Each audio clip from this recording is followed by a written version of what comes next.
Alors l'exposition Renverser ses yeux ne prétend pas être un panorama, je dirais, exhaustif de la scène artistique italienne de la période, mais elle se concentre vraiment sur un mouvement, l'arte povera, et un mouvement étudié par le prisme de la photographie, du film et de la vidéo. Or, dans ce mouvement, on s'aperçoit qu'on y trouve très peu, voire pas de femmes. Bon, à cela, les raisons sont connues, des raisons politiques, sociologiques, qui font que la société italienne et le modèle de l'art italien est dominé par les hommes, et d'une certaine manière, le mouvement de l'arte povera n'échappe pas à cette règle.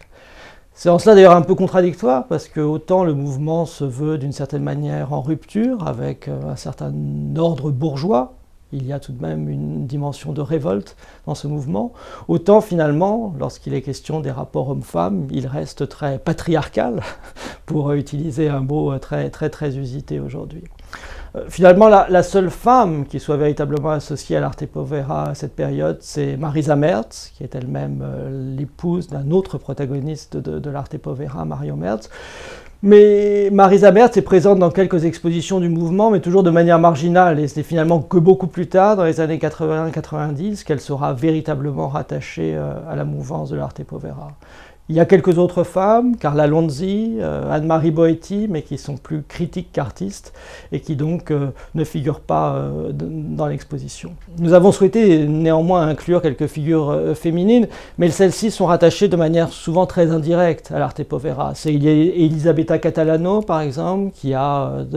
très fugitivement dans les années 70 collaboré avec Vettor Pisani, c'est Laura Grisi, c'est Katie LaRocca, dont certains thèmes peuvent être approchés d'une sensibilité arte povera. J'ajouterais que nous avons tout de même souhaité traiter de cette question de l'absence des femmes, mais de manière peut-être plus contemporaine, en invitant une artiste italienne d'une génération différente, Romina De Novellis, née en 1982,